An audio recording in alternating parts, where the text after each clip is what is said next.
The following are real events based on first-hand historical documents featuring both real and imagined dialogue, and contain adult language and situations. Listener discretion is advised.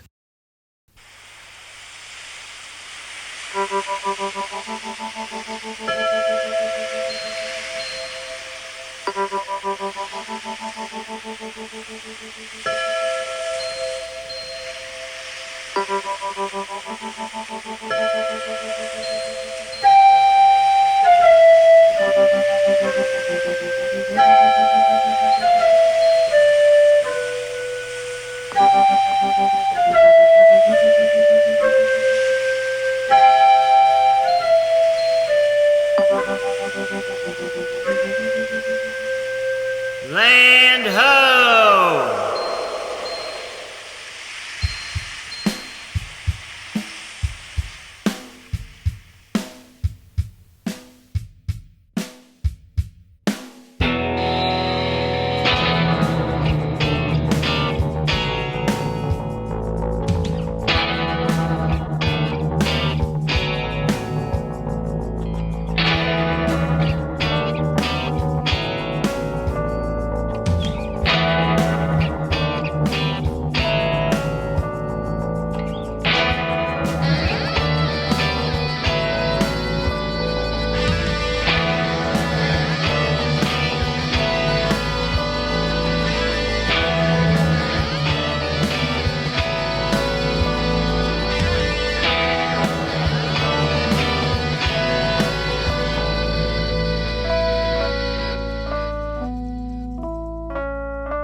The history of the settlement of the American continent is one fraught with the dehumanization of the indigenous populations that occupied the land prior to the first colonization efforts of the late 15th and early 16th centuries. This is their story. Spain, March, 1493. On August 3rd, 1492, Christopher Columbus set sail from Spain at the behest of the royal family in hopes of finding an all-water route to Asia. 2 months later, Columbus landed in the Bahamas, where he and his crew spent the next 5 months exploring the Caribbean. Columbus left 39 men behind to build a settlement called La Navidad in present-day Haiti. He kidnapped between 10 to 25 indigenous people to take back to Spain. 8 survived the trip. The following is an excerpt from the letter Columbus sent King Ferdinand and Queen Isabella of Spain upon his return home. I have determined to write you this letter to inform you of everything that has been done and discovered in this voyage of mine. On the 33rd day after leaving Cadiz, I came into the Indian Sea, where I discovered many islands inhabited by numerous people. I took possession of all of them for our most fortunate king by making public proclamations and unfurling his standard, no one making any resistance. The island, called Juana, as well as the others in its neighborhood, is exceedingly fertile. It has numerous harbors on all sides, very safe and wide, above comparison with any I have ever seen. Through it flow many very broad and health-giving rivers, and there are in it numerous very lofty mountains. All these islands are very beautiful and quite different shapes, easy to be traversed and full of the greatest variety of trees reaching to the stars. In the island, which I have said before was called Hispana, there are very lofty and beautiful mountains, great farms, groves and fields, most fertile both for cultivation and for pasturage, and well adapted for constructing buildings. The convenience of the harbors in this island and the excellence of the rivers in volume and salubrity surpass human belief, unless one should see them. In the trees, pasture lands, and fruits different much from those of Juana.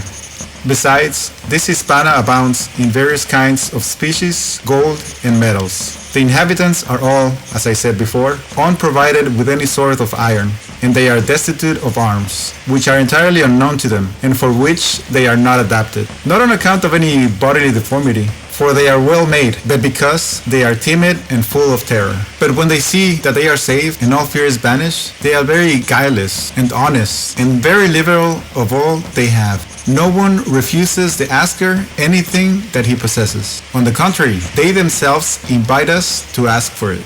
They manifest the greatest affection towards all of us, exchanging valuable things for trifles, content with the very least thing or nothing at all. I gave them many beautiful and pleasing things, which I have brought with me, for no return whatever, in order to win their affection, and that they might become Christians, and incline to love our king and queen and princesses, and all the people of Spain, and that they might be eager to search for and gather and give us what they abound in and we greatly need.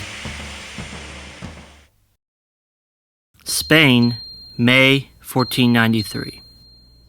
The papal bull Inter Caetera, issued by Pope Alexander VI on May 4, 1493, played a central role in the Spanish conquest of the New World. The document supported Spain's strategy to ensure its exclusive right to the lands discovered by Columbus the previous year. It established a demarcation line 100 leagues west of the Azores and Cape Verde Islands, and assigned Spain the exclusive right to acquire territorial possessions and to trade in all the lands west of that line. All others were forbidden to approach the lands west of the line without special license from the rulers of Spain. This effectively gave Spain a monopoly on the lands in the New World. The bull stated that any land not inhabited by Christians was available to be discovered, claimed, and exploited by Christian rulers, and declared that the Catholic faith and the Christian religion be exalted and be everywhere increased and spread, that the health of souls be cared for, and that barbarous nations be overthrown and brought to the faith itself. This doctrine of discovery became the basis of all European claims in the Americas, as well as the foundation for the United States' western expansion. The following is an excerpt from that papal bull. Wherefore, as become Catholic kings and princes, after earnest consideration of all matters, especially of the rise and spread of the Catholic faith, as was the fashion of your ancestors, kings of renowned memory, you have purposed with the favor of divine clemency to bring under your sway the said mainlands and islands with their residents and inhabitants, and to bring them to the Catholic faith. Hence, heartily commending in the Lord this your holy and praiseworthy purpose, and desirous that it be duly accomplished, and that the name of our Savior be carried into those regions.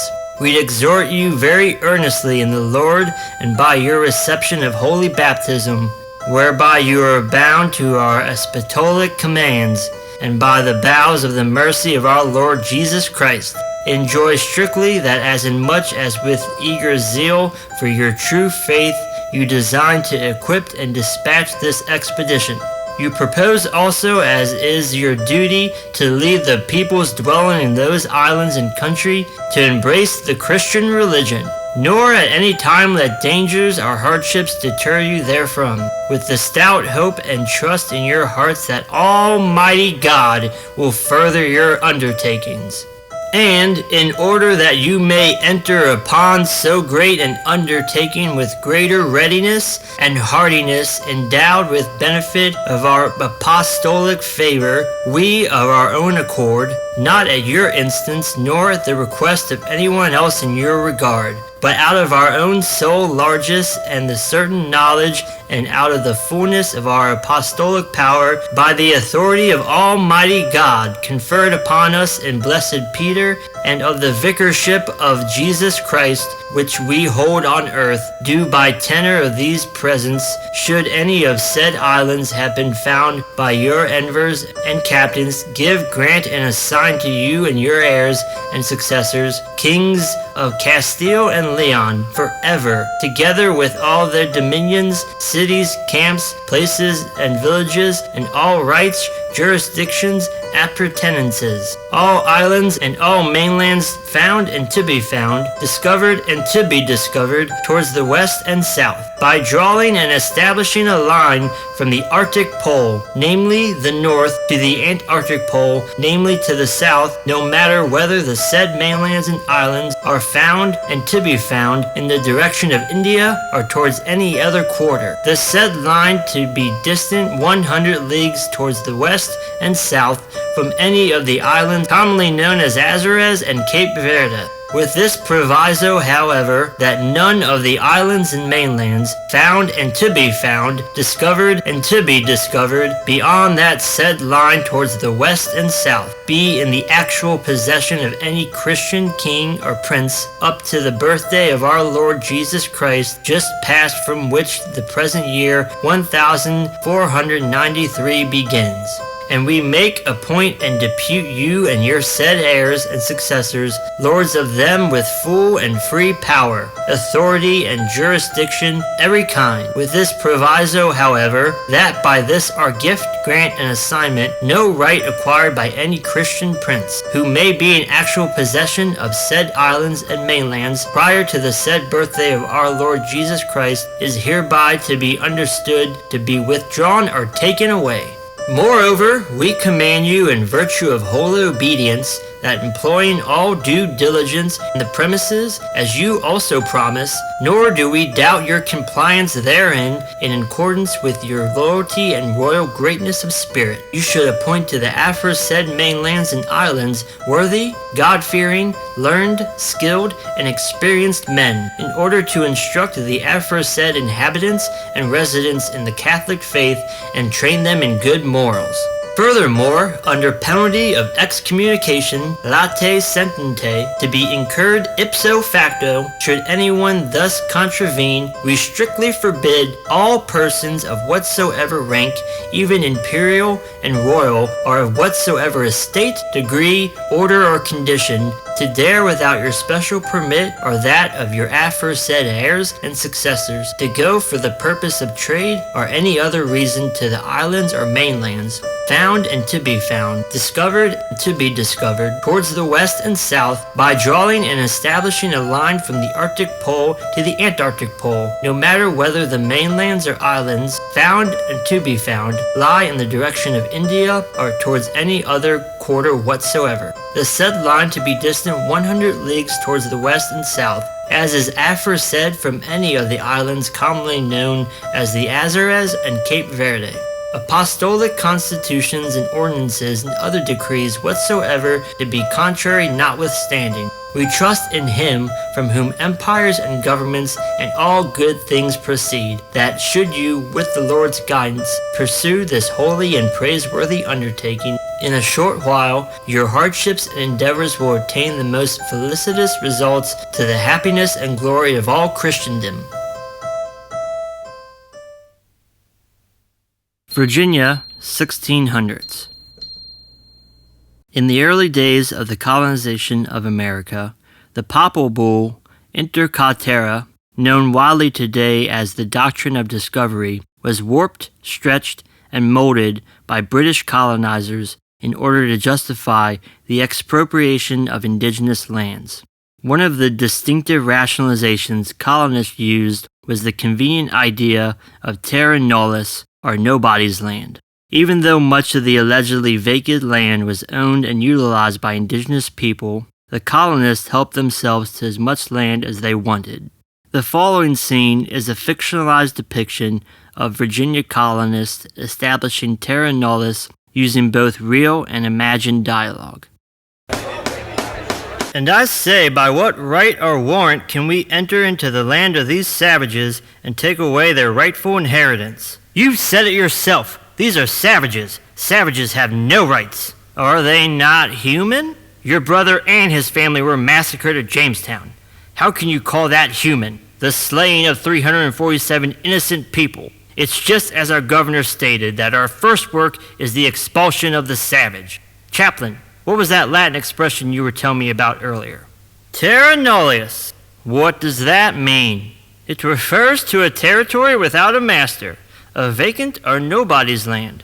A vacant land? This land is not vacant. It's being utilized by these people. These people? Savages! They're savages!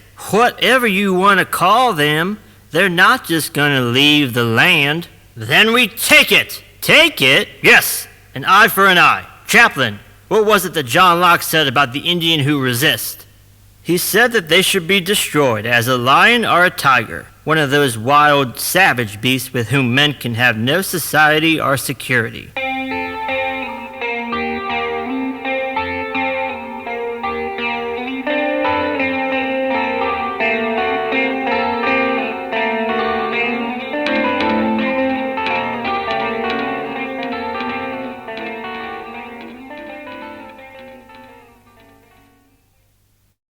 The American Revolution. How the original 13 colonies were able to collectively defeat a global superpower in Britain during the Revolutionary War has been a topic of much debate for historians. One of the overlooked reasons was the experience local militias gained in colonizing land from indigenous populations. From the beginning, these constant acts of genocide allowed colonizers ample practice at fine-tuning war tactics that paid off in their war for independence from the British Empire. These tactics hastened once the war was over, as the new United States, under the leadership of George Washington, knew that they must build their nation on indigenous land acquired by war or treaty, and in doing so, set the U.S. on a path of westward expansion that transformed tribal homelands into American territories, and then American states. Washington's first goal was to acquire indigenous land, with a distant second goal of establishing just policies for dealing with indigenous populations. Washington believed that he could accomplish these goals through diplomacy instead of war, and that indigenous populations would eventually cede to land purchases. Despite this more open-minded approach, the language Washington used was similar to that of early colonists. In a letter to James Duane, in September 1783, Washington wrote, "At first view, it may seem a little extraneous, but when I am called upon to give an opinion upon the terms of a peace proper to be made with the Indians, that I should go into the formation of new states, but the settlement of the western country and making a peace with the Indians are so analogous that there can be no definition of the one without involving the considerations of the other. For I repeat it again, and I am clear in my opinion, that policy and economy point very strongly to the expediency of being upon good terms with the Indians, and the propriety of purchasing their lands in preference to attempting to drive them out by force of arms out of their country, which, as we have already experienced, is like driving the wild beasts of the forest, which will return us as soon as the pursuit is at an end, and fall, perhaps, on those that are left there. When the gradual extension of our settlements will as certainly cause the savage as the wolf to retire, both being beasts of prey, though they differ in shape. In a word, there is nothing to be obtained by an Indian war but the soil they live on, and this can be had by purchase at less expense, and without that bloodshed and those distresses which helpless women and children are made partakers of in all kinds of disputes with them." Missouri, May 1804. President Thomas Jefferson was the first to propose broad policies that called for the removal of indigenous populations from their homelands. The U.S. political system at the time viewed tribes as international sovereign entities. Jefferson's 8 years in office were steeped in a relentless pursuit for westward expansion, believing, as James Rhonda wrote in his 1997 book, Thomas Jefferson and the Changing West, that Indian country belonged in white hands. Under Jefferson, the central feature of federal Indian policy was termed our final consolidation, that sought the acquisition of lands east of the Mississippi River and the removal of indigenous populations to territories west of the Mississippi. The purchase of the Louisiana Territory from France in 1803 was the boldest step of westward expansion to happen in the still infant country. Even before the purchase was complete, Jefferson asked Congress to finance an expedition to survey the lands of the Louisiana Territory and hired his then Secretary Meriwether Lewis of Virginia to command the expedition. In considering the scope and challenges that lay ahead of him on this corpse of discovery, Lewis enlisted the help of an Army friend and fellow Virginian, William Clark, to be his equal in command. Jefferson used the expedition to strengthen the American claim to the Northwest under the international law of discovery, and Lewis and Clark performed well-recognized rituals of discovery in these territories. Lewis and Clark distributed medals, flags, and uniforms in what they called sovereignty tokens, and by accepting these items, Indian chiefs, according to Lewis and Clark, demonstrated their allegiance to the United States. In a prepared speech to be delivered by Lewis to the tribes they encountered, Jefferson repeatedly called the indigenous people children while referring to himself as their new father. Excerpts of this speech are as follows.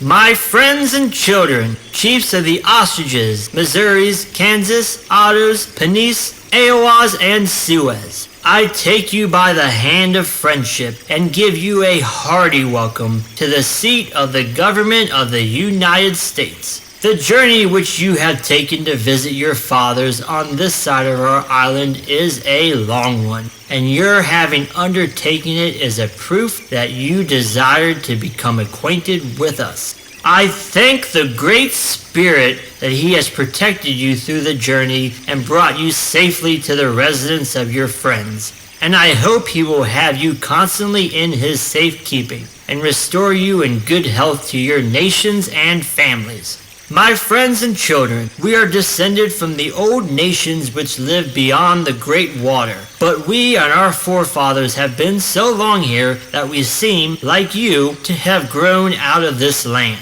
We consider ourselves no longer as of the old nations beyond the great water, but as united in one family with our red brethren here. The French, the English, the Spaniards have now agreed with us to retire from all the country which you and we hold between Canada and Mexico, and never more to return to it. And remember the words I now speak to you, my children. They are never to return again. We have become as numerous as the leaves of the trees. And though we do not boast, we do not fear any nation. We are now your fathers, and you shall not lose by the change. As soon as Spain had agreed to withdraw from all the waters of the Missouri and Mississippi, I felt the desire of becoming acquainted with all my red children beyond the Mississippi and of uniting them with us as we have done those on this side of that river in the bonds of peace and friendship. I wished to learn what we could do to benefit them by furnishing them the necessaries they want in exchange for their furs and peltries. I therefore sent our beloved Captain Lewis, one of my own family, to go up the Missouri River to get acquainted with all the Indian nations in its neighborhood, to take them by the hand, deliver my talks to them, and to inform us in what we could do to be useful to them. Some of you who are here have seen him and heard his words. You have taken him by the hand and been friendly to him. My children, I thank you for the services you rendered him, and for your attention to his words. When he returns, he will tell us where we should establish factories to be convenient to you all, and what we must send to them. In establishing a trade with you, we desire to make no profit. We shall ask from you only what everything costs us, and give you for your furs and pelts whatever we can get for them again. Be assured you shall find your advantage in this change of your friends. It will take us some time to be in readiness to supply your wants. But in the meanwhile, until Captain Lewis returns, the traders who have heretofore furnished you will continue to do so. My friends and children, I have now an important advice to give you. I have already told you that you are all my children, and I wish you to live in peace and friendship with one another, as brethren of the same family ought to do. How much better is it for our neighbors to help than to hurt one another? How much happier it must make them if you will cease to make war on one another. You will live in friendship with all mankind. You can employ all your time in providing food and clothing to yourselves and your families. Your men will not be destroyed in war, and your women and children will lie down to sleep in their cabins without fear of being surprised by their enemies and killed or carried away. Your numbers will be increased instead of diminishing, and you will live in plenty and in quiet. Children, I have given this advice to all your red brethren on this side of the Mississippi. They are all following it. They are increasing in their numbers, are learning to clothe and provide for their families as we do, and you see the proofs of it in such of them as you happen to find here. My children, we are strong. We are numerous as the stars in the heavens, and we are all gunmen. Yet we live in peace with all nations, and all nations esteem and honor us because we are peaceable and just. Then let my red children be peaceable and just also. Take each other by the hand and hold it fast. If ever bad men among your neighbors should do you wrong, and their nation refuses you justice, apply to the beloved man whom we shall place nearest to you. He will go to the offending nation and endeavor to obtain right and preserve peace. If ever bad men among yourselves injure your neighbors, be always ready to do justice. It is always honorable in those who have done wrong to acknowledge and make amends for it, and it is the only way in which peace can be maintained among men. Remember then my advice, my children. Carry it home to your people and tell them that from the day that they have become all the same family, from the day that we have become father to them all,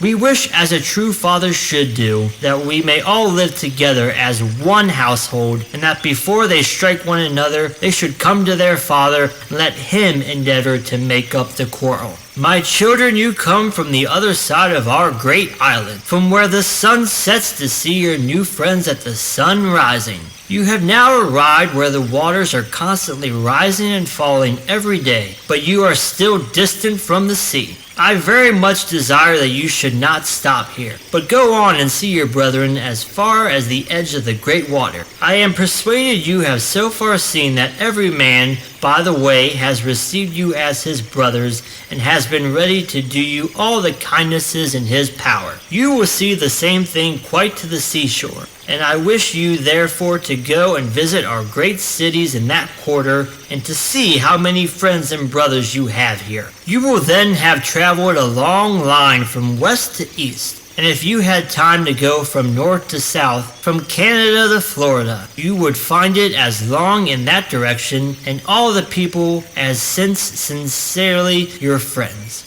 I wish you, my children, to see all you can, and tell your people all you see, because I am sure the more they know us, the more they will be our hearty friends. I invite you therefore to pay a visit to Baltimore, Philadelphia, New York, and the cities still beyond that if you should be willing to go further. We will provide carriages to convoy you, and a person to go with you to see that you want for nothing. By the time you come back, the snows will be melted on the mountains, ice in the rivers broken up, and you will be wishing to set out on your return home. Oh, my children, I have long desired to see you. I have now opened my heart to you. Let my words sink into your hearts and never be forgotten. If ever lying people or bad spirits should raise up clouds between us, let us come together as friends and explain to each other what is misrepresented or misunderstood. The clouds will fly away like the morning fog, and the sun of friendship appear and shine forever bright and clear between us. My children, it may happen that while you are here, occasion may arise to talk about many things which I do not now particularly mention. The Secretary at War will always be ready to talk with you, and you are to consider whatever he says as said by myself. He will also take care of you and see that you are furnished with all the comforts here. Thomas Jefferson.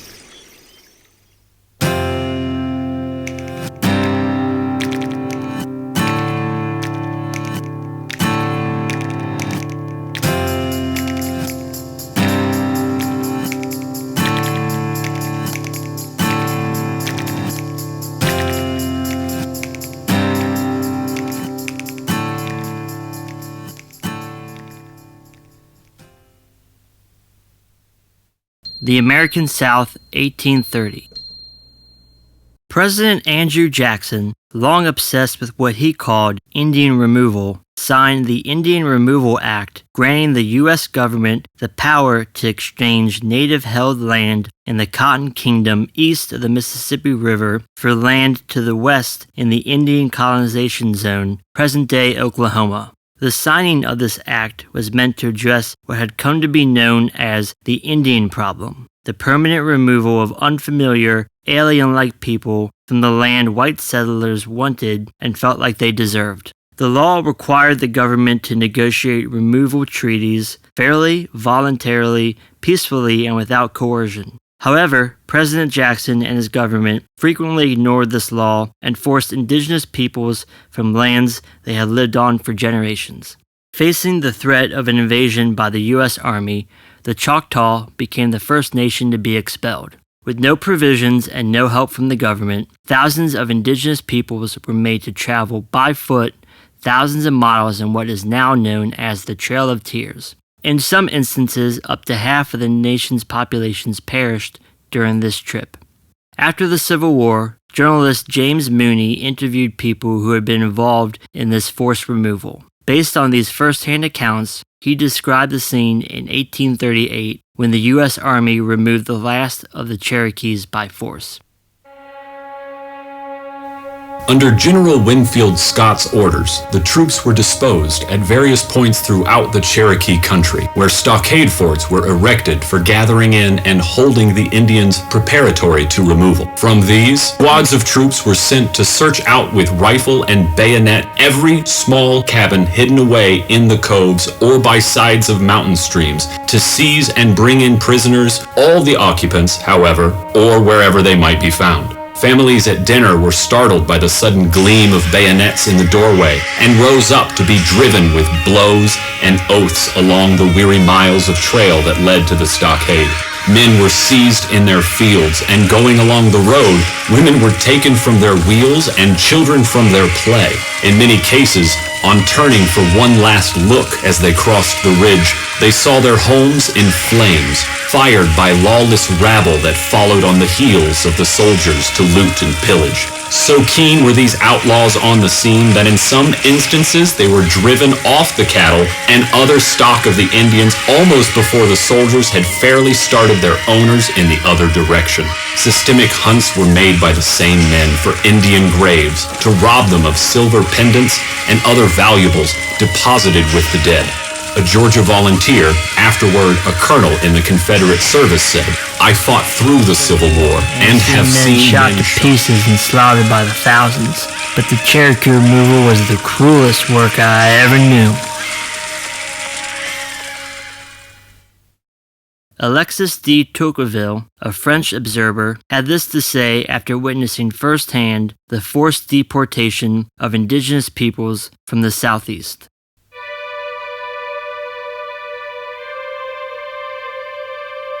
At the end of the year 1831, while I was on the left bank of the Mississippi at a place called by Europeans Memphis, there arrived a numerous band of Choctaws. These savages had left their country and were endeavoring to gain the right bank of the Mississippi, where they hoped to find asylum, which had been promised to them by the American government. It was in the middle of winter and the cold was unusually severe. The snow had frozen hard upon the ground and the river was drifting huge masses of ice. The Indians had their families with them and they brought in their train and the wounded and sick. With children newly born and old men upon the verge of death, they possessed neither tents nor wagons, but only their arms and some provisions. I saw them embark to pass the mighty river. Never will that solemn spectacle fade from my remembrance. No cry, no sob was heard amongst the assembled crowd. All were silent. Their calamities were of ancient date, and they knew them to be irremediable. The Indians had all stepped into the bark, which was to carry them across, but their dogs remained upon the bank. As soon as these animals perceived their masters were finally leaving the shore, they set up a dismal howl, and plunging all together into the icy waters of the Mississippi, they swam after the boat.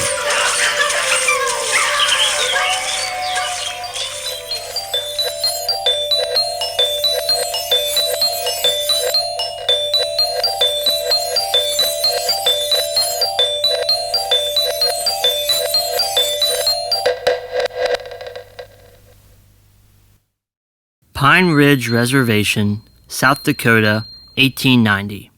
Following the U.S. Civil War, the government was able to refocus their efforts on the forced deportation of the remaining indigenous populations still living on native lands. The War Department took to calling indigenous populations living outside of designated federal reservations fomenters of disturbance. To ensure the compliance of the remaining holdouts, the U.S. military issued arrest warrants of indigenous leaders. A warrant was issued for Bigfoot, the leader of 350 Lakotas, 250 of whom were women and children. Seeing no other way to ensure the safety of his people, Bigfoot led them through sub-zero December weather to Pine Ridge to surrender. En route on foot, they encountered U.S. troops who ordered them to be taken to the Army camp at Wounded Knee Creek, where soldiers with machine guns surrounded them on the hillside. The following morning, while collecting the captives' weapons, a Winchester rifle was discovered. The owner refused to give up his beloved rifle. In the scuffle that ensued, the rifle discharged into the air. The killings began immediately. In a matter of minutes, 300 Sioux lay dead, and 25 soldiers were killed by friendly fire. Bleeding survivors were taken to a nearby church sanctuary that was decorated in candlelight and greenery for the Christmas season, with a banner that read, "Peace on earth and goodwill to men." This slaughter symbolized the end of indigenous armed resistance in the U.S. 3 weeks prior to the massacre, General William Tecumseh Sherman, named after the great Shawnee chief Tecumseh, held a press conference in New York City, during which he made clear his lack of remorse for 3 decades' worth of indigenous genocide. The following dialogue is taken directly from this press conference. General, what do you feel has been the Indians' contribution to society? Injuns must either work or starve. They never have worked. They won't work now, and they will never work. But should not the government supply them with enough to keep them from starvation? Why should the government support 260,000 able-bodied campers? No government that the world has ever seen has done such a thing.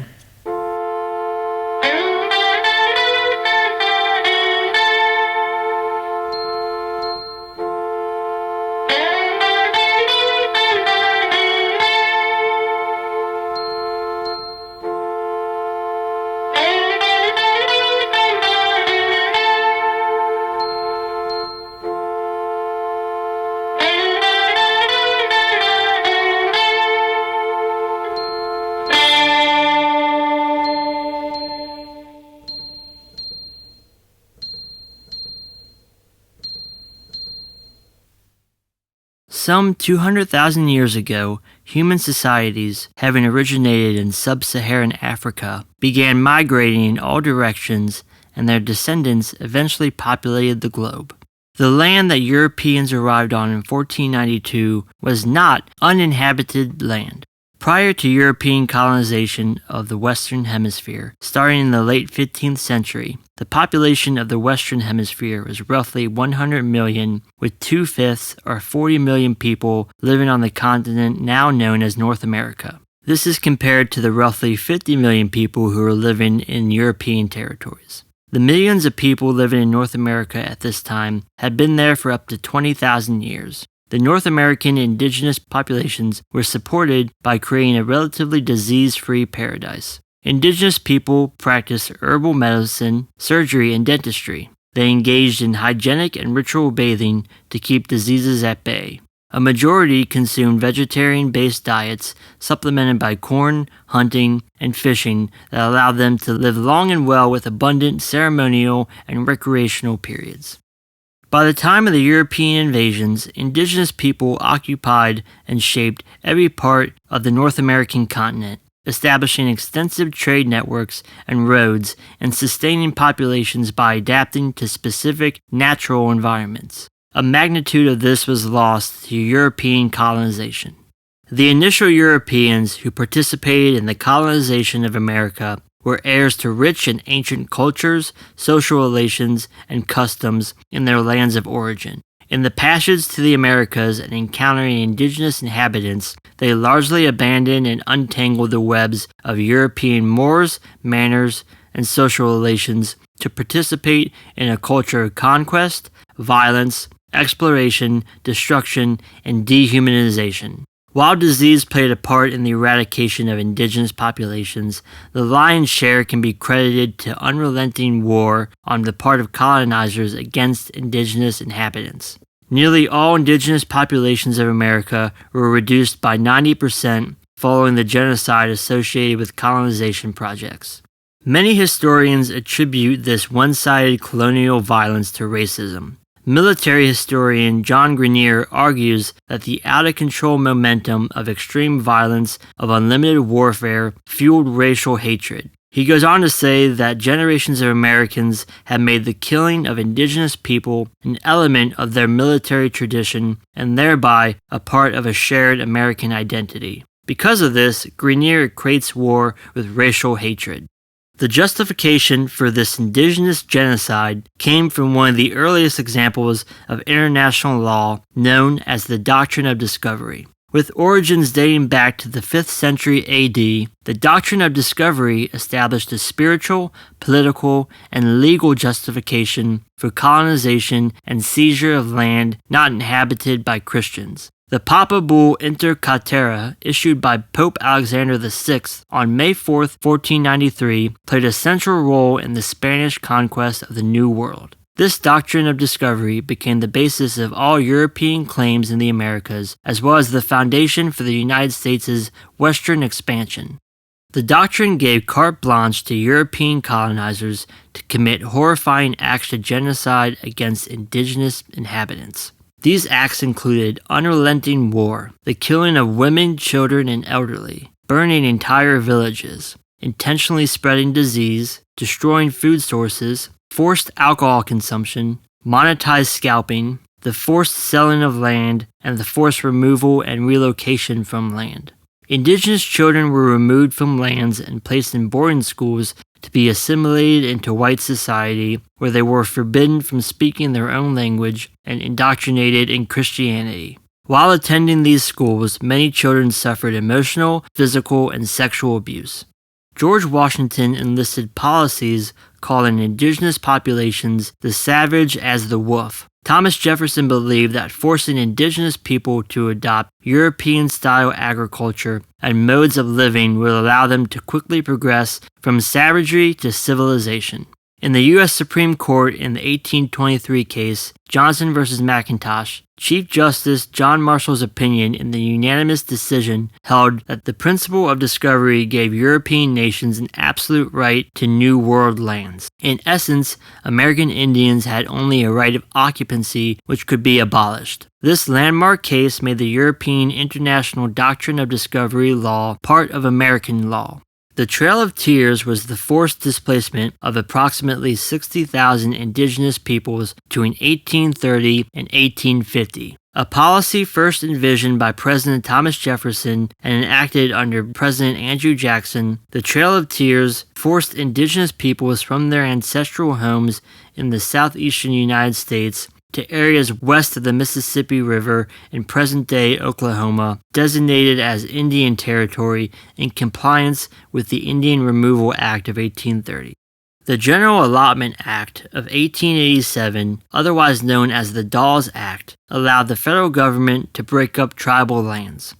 The Battle of Wounded Knee in 1890 marked the definitive end of indigenous resistance to encroachment of white colonizers. The Indian Citizenship Act of 1924 imposed unsolicited American citizenship on indigenous people, a gesture of assimilation and dissolving of nations from the federal government. The Indian Reorganization Act of 1934 ended further allotment of indigenous territories.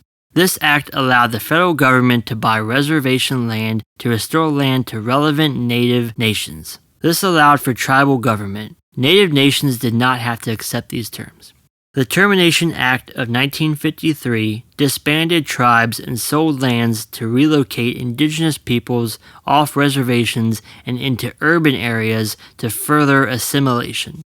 In 1980, in the case U.S. v. Suez Nations of Indians, the Supreme Court ruled that Black Hills, the land where Mount Rushmore is located, had been taken illegally and that remuneration equal to the initial offering price plus interest of nearly $106 million be paid. The Sioux refused the award and continued to demand the return of Black Hills. The award money sits in an interest-bearing account which, as of 2011, is now worth over $1.3 billion. The Sioux Nation, which is one of the most impoverished communities in America, never wanted money because they believed that the land was never for sale and that accepting the money would validate the U.S. theft of their most sacred land. On September 13, 2007, the UN adopted the long-anticipated Declaration on the Rights of Indigenous Peoples by a vote of 143 to 4. The 4 countries that voted against the declaration were the United States, Canada, Australia, and New Zealand, 4 nations that were developed by the international law of the doctrine of discovery. The Dakota Access Pipeline protest began in early 2016 as a grassroots opposition to the construction of Energy Transfer Partners' Dakota Access Pipeline in the northern U.S. The pipeline runs from the Bakken oil fields in western North Dakota to southern Illinois, crossing beneath the Missouri and Mississippi rivers, as well as under part of Lake Owa near the Standing Rock Indian Reservation. Many members of the Standing Rock tribe and surrounding communities consider the pipeline to be a serious threat to the region's water supply. The construction also directly threatens ancient burial grounds and cultural sites of historic importance. These protests continue to the present day. On June 13, 2022, the Supreme Court ruling in Denzepi v. U.S. ruled that federal prosecution following prosecution of a tribal offense in a federally funded court of Indian offenses does not constitute double jeopardy, a ruling that undermines the Fifth Amendment of the Constitution that prevents citizens from being prosecuted for the same crime twice. On June 29, 2022, the Supreme Court ruling in Oklahoma v. Castro Huerta ruled that both state and federal government have jurisdiction to prosecute non-native people who commit crimes against a native person on tribal lands. The decision upends nearly 200 years of precedents recognizing the right of tribal nations to self-govern. Jody Bird, an American indigenous academic, once wrote, "The story of the New World is horror. The story of America is a crime." She argues that it's necessary to start with the origin of the United States as a settler state and its explicit intention to occupy the continent. These origins contain the historical seeds of genocide. Any true history of the United States must focus on what has happened to and with indigenous peoples and what still happens. It's not just past colonization actions, but also the continued colonization of American Indian nations, peoples, and lands that allows the United States to cast its imperialist gaze globally with what is essentially a settler colony's national construction of itself as an ever more perfect multicultural democracy. While the status of American Indians as sovereign nations colonized by the United States continues to haunt and reflect its raison d'etre. Heavy Head Season 3 Episode 1, Our First American Kin, is written and produced by Tanner Hinds. Christopher Columbus, voiced by Augustin Sanchez.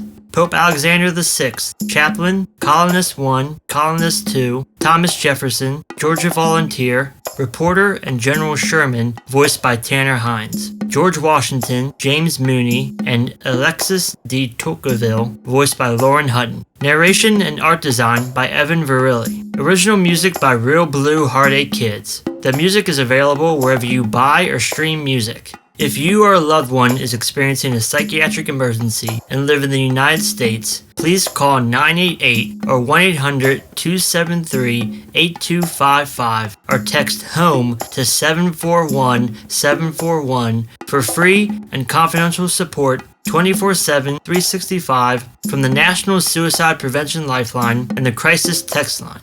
Follow us on Facebook, Twitter, and Instagram using the handle @HeavyHeadPod. Subscribe to our official YouTube channel, Heavyhead Podcast. You can email us at heavyheadpod@gmail.com. Please rate and review us on iTunes. We'd love to hear from you. If you enjoyed the show, please share us with a loved one. Lastly, merch is available at heavyhead.bigcartel.com. Thank you for listening. We'll see you again next month. Until then, take care of yourself.